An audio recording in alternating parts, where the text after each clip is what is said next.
Selamat datang pemirsa ke dalam acara pembacaan dari buku Hidup Seperti Henokh. Saat ini kita akan kembali membaca dan mempelajari bagaimana kehidupan dari Henokh, seorang pria yang diangkat hidup-hidup oleh Tuhan untuk masuk ke dalam kerajaan surga. Dan kehidupan ini pun yang akan menjadi contoh bagaimana orang-orang yang setia di zaman akhir yang dapat tetap hidup di saat Kristus datang kedua kali nanti dan diangkat hidup-hidup masuk ke dalam surga. Sebuah kehidupan yang patut kita pelajari, dapat kita ambil contohnya bagaimana Henokh hidup bersama dengan Tuhan. Dan biarlah kehidupan itu juga menjadi kehidupan kita. Saat ini kita telah masuk di bab yang ke-15 dalam judul Kehidupan Bermasyarakat dari Henokh. Mari kita lihat bagaimana cara Henokh hidup di tengah-tengah masyarakat. Sebelumnya kita telah pelajari bagaimana Henokh, dia bukanlah sebagai sosok atau tokoh yang hanya tinggal di atas gunung.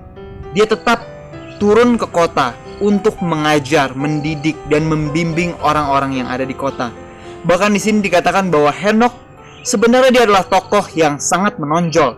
Dan di dalam kehidupannya, dia memiliki sebuah kehidupan yang berbeda dengan orang-orang di zamannya. Kekuatan yang diperoleh melalui doa yang sungguh-sungguh di dalam kesunyian mempersiapkan kita untuk melawan daya pikat dari masyarakat. Para pengikut Kristus haruslah menjadi saluran-saluran terang. Dengan memelihara persekutuan dengan Tuhan, mereka harus membagikan kepada orang-orang yang berada di dalam kegelapan dan dalam kesalahan berkat-berkat apa yang mereka terima dari surga. Sahabatku, yang menjadi kesaksian terbaik dalam hidup kita bukanlah tentang firman-firman yang mungkin kita hafalkan, tapi bagaimana firman yang kita baca mengubahkan tabiat kita. Inilah tadi, di saat kita membagikan berkat surgawi kepada orang, bukan berkat secara materi, tapi berkat sebuah kehidupan yang diubahkan oleh Tuhan. Namun seperti Tuhan kita dapat memiliki perasaan yang iba hati kepada umat manusia yang menderita. Merasa kasihan kepada mereka yang malang dan memberikan dengan murah hati bagi perasaan dan kebutuhan orang-orang yang membutuhkan, yang berkesusahan dan putus asa. Orang-orang Kristen sesungguhnya akan berusaha untuk berbuat baik kepada orang lain, dan pada saat yang sama akan mengatur percakapan mereka serta perilaku mereka sehingga memelihara kedamaian pikiran yang kudus dan tenang. Firman Tuhan haruslah menuntut kita bahwa kita harus menjadi seperti juru selamat, bahwa kita harus menyatakan citra dari Yesus, meniru teladannya, dan menghidupkan kehidupannya.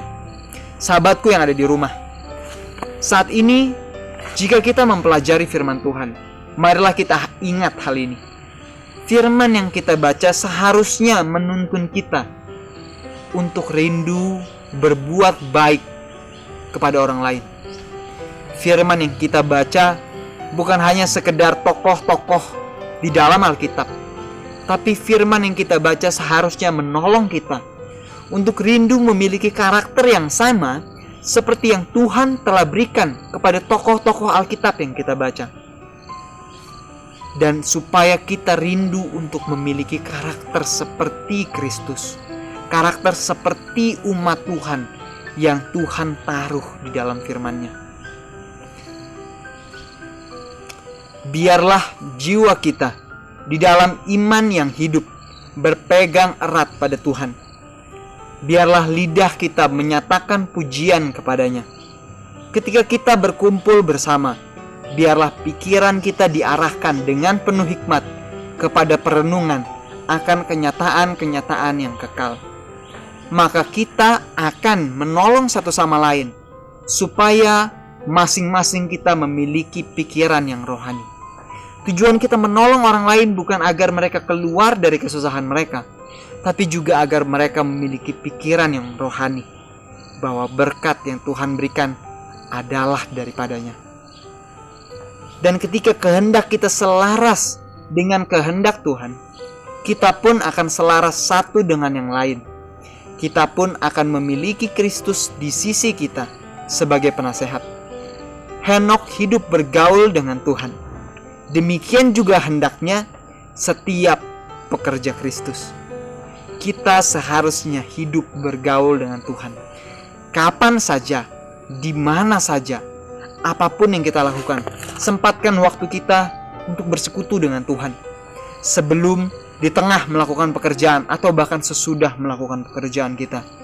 Maka kita akan bisa berkata seperti yang pemazmur katakan, "Aku senantiasa memandang kepada Tuhan, karena Ia berdiri di sebelah kananku, aku tidak akan goyah."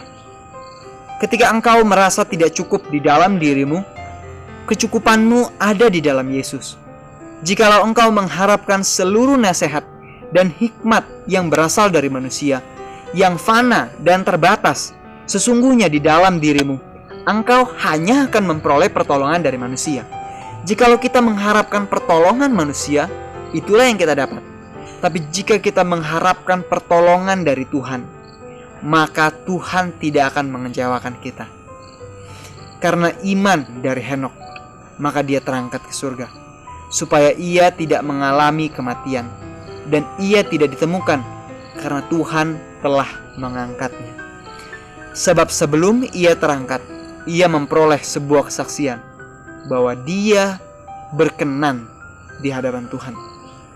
Apakah Anda tidak rindu agar kehidupan kita berkenan di hadapan Tuhan?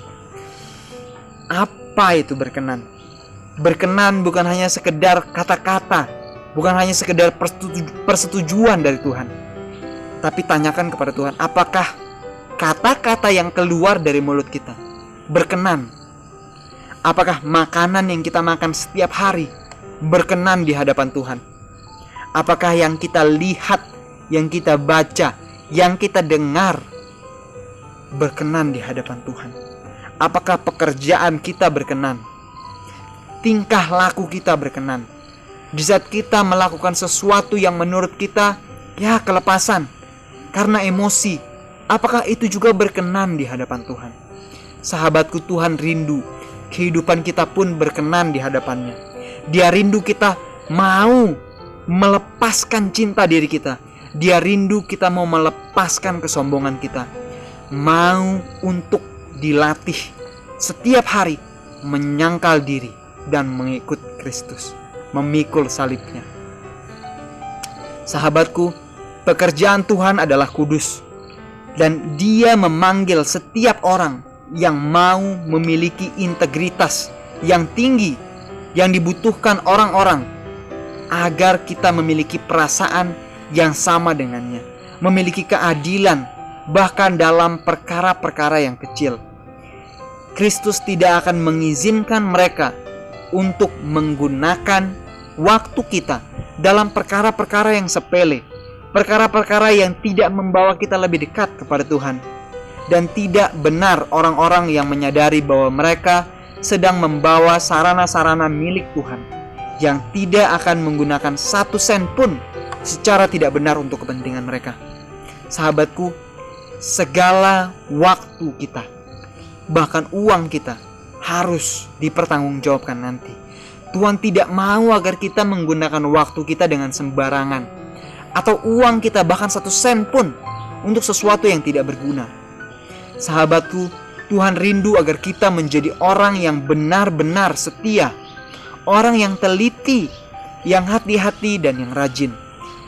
Bahkan dalam setiap pekerjaan mereka, bahkan di saat tidak ada bos kita atau tuan mereka, biarlah kita tetap setia dalam pekerjaan kita, dan kita tetap membuktikan kesetiaan kita kepada mereka. Karena di dalam pekerjaan kita bukannya bekerja kepada manusia, tapi biarlah dalam setiap pekerjaan kita merasa bahwa kita sedang melakukan pekerjaan itu untuk Tuhan. Berikutnya dikatakan bahwa dalam pelayanan kita, biarlah kita berhati-hati, setia dan sejati yang melakukan pekerjaan atau bahkan pelayanan kita, bukan untuk mendapatkan pujian dari manusia, melainkan karena kasih, karena kita cinta, karena kasih, karena membuat pilihan yang benar, karena kita merasa bahwa adalah kewajiban kita yang tertinggi untuk melakukan itu bagi Tuhan. Di saat Henokh hidup di tengah-tengah masyarakat yang dikelilingi oleh pengaruh yang rusak, sehingga Tuhan pada akhirnya mendatangkan air bah ke atas bumi yang menghancurkan penghuninya karena kejahatan mereka. Sahabatku, Henokh juga tidak bebas dari pencobaan. Namun di tengah suatu masyarakat yang tidak bersahabat kepada kebenaran dibandingkan dengan masyarakat yang saat ini mengelilingi kita, sebenarnya adalah sama. Kita juga saat ini sedang menghirup udara yang telah dinodai oleh dosa, sebuah lingkungan yang sangat jahat. Tetapi Henokh di dalam kehidupannya, ia tetap tidak ternoda oleh kejahatan yang merajalela di zaman itu. Selama 300 tahun, bayangkan 300 tahun dia hidup bersekutu dengan Tuhan. Bukan waktu yang pendek. Henokh dia tidak menutup dirinya di dalam dinding-dinding biara untuk menjaga diri tetap suci. Mungkin kalau ada orang yang bertapa di gua, tidak terekspos oleh pengaruh-pengaruh dunia, dia adalah sangat sulit baginya mungkin untuk melakukan sesuatu yang jahat, karena dia hanya berada pada dirinya sendiri. Tapi Henokh tidak seperti itu. Dia hidup bergaul, dia keluar, dia bertemu dengan masyarakat. Ada orang-orang yang mungkin menipu dia, memfitnah dia, tapi dia tetap setia. Dia tidak membiarkan dirinya terlepas oleh amarah. Dia tetap mengasihi orang lain. Jikalau dia melakukan ini, jikalau Henokh bertapa di gunung atau di biara, tentulah dunia tidak akan melihat terangnya dia, bahwa Tuhan tidak akan merasa bahwa Tuhan nyata di dalam kehidupannya, di mana seharusnya dia menyatakan kepada orang-orang bagaimana Kristus itu. Henokh memiliki agama yang akrab. Dia hidup bergaul dengan setiap orang. Dia dalam pekerjaannya sehari-hari, dia adalah seorang suami dan ayah. Dia memberikan teladan bagaimana seharusnya seorang suami dan ayah yang berada di bawah tuntunan Kristus. Adam, Henokh, dan Nuh adalah wakil-wakil dari umat manusia. Yesus sendiri adalah pendidik mereka. Tuhan tidak merancang bahwa mereka harus membangun dinding pemisah di sekeliling mereka. Mereka harus menjadi pembawa terang, mewakili Kristus, dan oleh karenanya dia menjadi wakil Tuhan.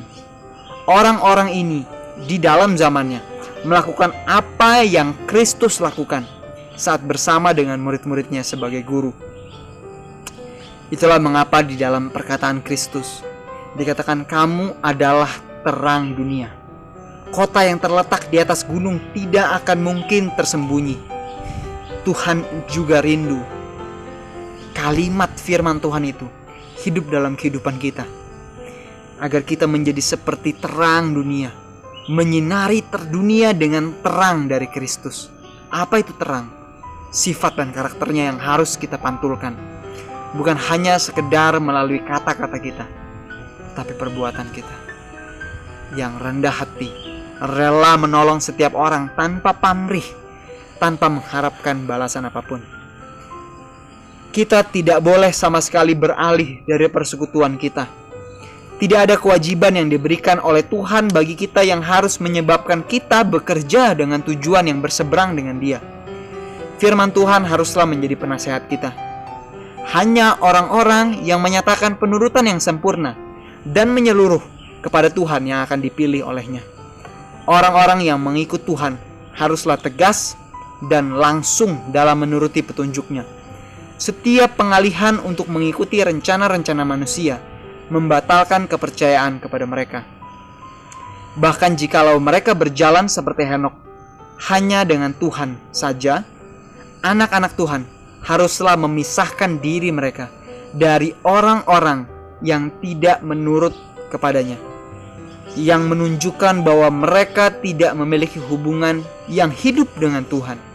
Sahabatku, hubungan yang harus kita ingat bukan hanya sekedar hubungan rutinitas belaka di dalam ibadah kita, tapi dikatakan sebagai sebuah hubungan yang hidup. Hubungan bukanlah hubungan yang mati. Apa itu hubungan yang hidup? Hubungan yang hidup adalah hubungan yang hidup. Kita bukan hanya searah saja.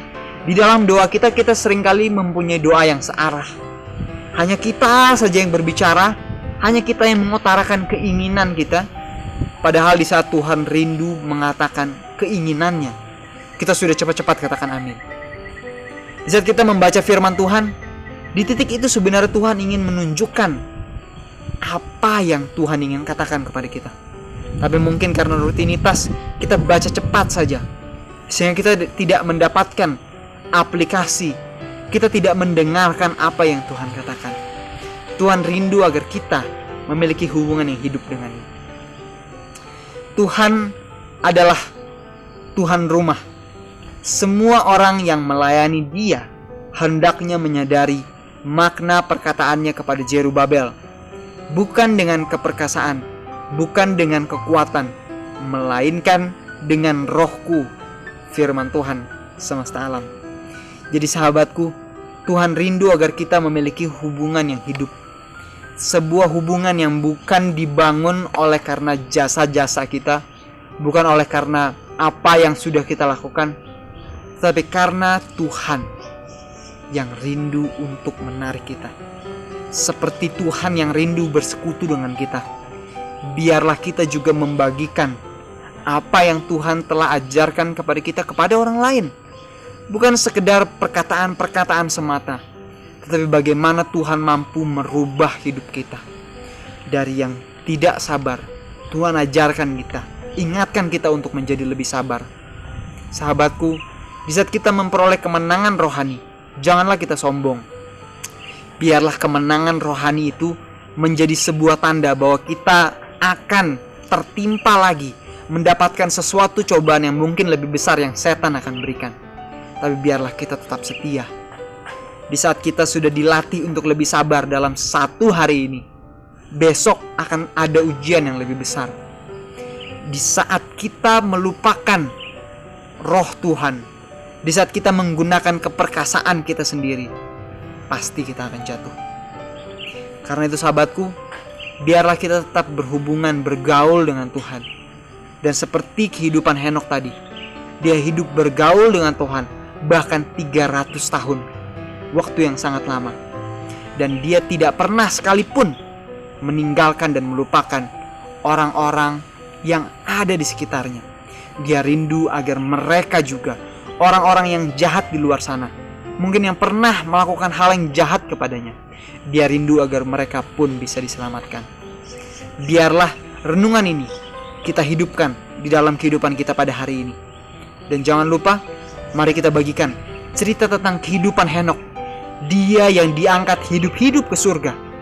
Biarlah kehidupannya pun menjadi kehidupan kita. Sampai bertemu lagi pemirsa. Biarlah kita tetap menjaga keluarga kita lebih dekat kepada Tuhan. Tuhan memberkati dan Maranatha.